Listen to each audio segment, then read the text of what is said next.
Future guide with Jayanta. আগের দিনের আলোচনা হয়েছিল 7টা গ্রহ সম্পর্কে, বাকি ছিল 2টি গ্রহ। এটি হচ্ছে রাহু এবং কেতু। রাহু এবং কেতু সম্পর্কে বলতে গেলে বলা হয়, শাস্ত্রে বলা হয়েছে শনিবাদ রাহু মঙ্গলবাদ কেতু, অর্থাৎ যে 12টি রাশি রয়েছে সেই 12টি রাশির মধ্যে রাহু যে ঘরে বসবে সেই ঘরের অধিপতিকে রিপ্রেজেন্ট করবে। অর্থাৎ ধরে নিলাম রাহু যদি মঙ্গলের ঘরে অর্থাৎ মেষ রাশিতে বসে থাকে, তাহলে রাহু কিন্তু রিপ্রেজেন্ট করবে মঙ্গলকে।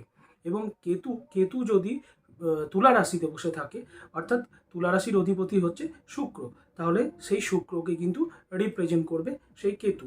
অর্থাৎ রাহু কেতুর কিন্তু আমাদের বৈদিক জ্যোতিষ মতে কোনো রকমভাবে কোনো ঘর অর্থাৎ কোনো রাশি চক্রকে কিন্তু দেওয়া হয়নি। সেই কারণে রাহু কেতুর নিজস্ব কোনো হাউস নেই। এবং এরপরে যেটা রয়েছে সেটা হচ্ছে ইউরেনাস, নেপচুন এবং প্লুটো। এই গ্রহগুলি সম্পর্কে অবশ্যই আমি বলবো। এবং পাশাপাশি কেপি অ্যাস্ট্রোলজিতেও যে ফরচুনা পয়েন্ট বলে একটা পয়েন্ট হয়, সেই পয়েন্ট সম্পর্কেও আমি কিন্তু আলোচনা করব।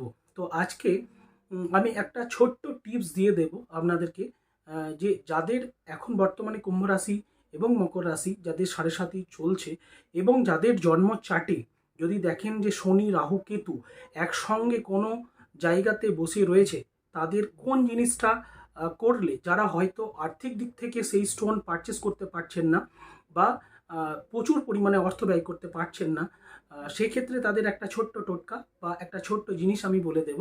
সেটি হলো ল্যাপিস ল্যাচুলি বলে আপনারা হয়তো শুনে থাকবেন, একটা জেমস্টোন, যেটাকে বাংলাতে বলা হয় নীলকান্ত মণি।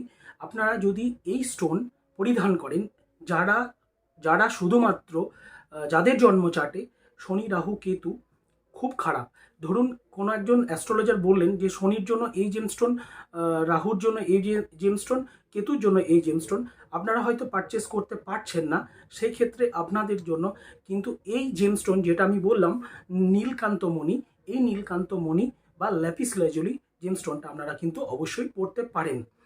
সো আজকে ভিডিওটা এখানেই শেষ করলাম। পরবর্তী ভিডিওর জন্য আপনারা ওয়েট করুন, আমি চেষ্টা করব খুব শীঘ্রই পরবর্তী ভিডিও আনার জন্য। সো থ্যাংক ইউ, ভালো থাকবেন।